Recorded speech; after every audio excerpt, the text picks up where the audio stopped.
Hello friends, welcome back to our channel. భారత ప్రధాని నరేంద్ర మోదీపై అమెరికా మాజీ అధ్యక్షుడు డొనాల్డ్ ట్రంప్ ఆసక్తికర వ్యాఖ్యలు చేశారు.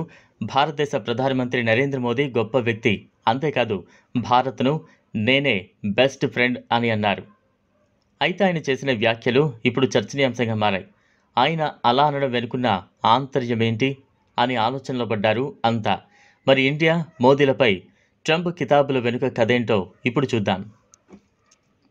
అమెరికా అధ్యక్షుడి హోదాలో 2020 ఫిబ్రవరిలో భారత్కు వచ్చిన డొనాల్డ్ ట్రంప్ మన ఆతిథ్యానికి ఫిదా అయ్యారు. మోదీతో కలిసి అహ్మదాబాద్లో నమస్తే ట్రంప్ కార్యక్రమంలో పాల్గొన్నారు. 2 రోజుల పాటు ఆయన పర్యటన కొనసాగింది. ఇక మోదీపై తరచూ ప్రశంసలు గుప్పించే ట్రంప్ తాజాగా మళ్లీ భారత ప్రధానిపై అభిమానం చాటుకున్నారు.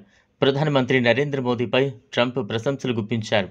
భారత ప్రధాని చాలా అద్భుతంగా పనిచేస్తున్నారని ఆయన కితాబిచ్చారు. అంతేకాదు భారత్కు నాకంటే మంచి మిత్రుడు ఎవరూ లేరని వ్యాఖ్యానించారు. ఎన్డీటీవీకి ఇచ్చిన ప్రత్యేక ఇంటర్వ్యూలో ఈ వ్యాఖ్యలు చేసిన డొనాల్డ్ ట్రంప్ మునుపటి అమెరికా అధ్యక్షుడు బరాక్ ఒబామా, ఇప్పటి అధ్యక్షుడు జో బైడెన్ కంటే తనతోనే భారత్కు మెరుగైన సంబంధాలు ఉన్నాయన్నారు.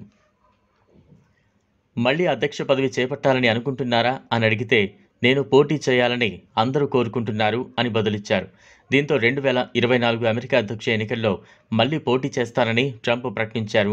మరోసారి అమెరికా అధ్యక్షుడైతే మీ ప్రాధాన్యాలు ఏంటని ప్రశ్నించగా అమెరికాను ఇంధన సాధికార దేశంగా తీర్చిదిద్దుతారని స్పష్టం చేశారు. ఇంధన అవసరాల కోసం ఇతర దేశాలపై ఆధారపడకుండా స్వతంత్రంగా అమెరికా నిలదొక్కుకోవాలి అనేది తన ఆశయంగా పేర్కొన్నారు. ప్రస్తుతం జో బైడెన్ సర్కార్ దాన్ని సమీప కాలంలోనూ సాధించే పరిస్థితి లేదన్నారు. అమెరికా ఆర్థిక వ్యవస్థ మునుపటిలా వెలుగొందాలని, ఉద్యోగ కల్పన రేటు పెరగాలన్నారు.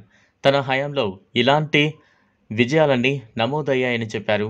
ఇప్పుడవి దరిదాపుల్లో కూడా కనిపించడం లేదన్నారు ట్రంప్.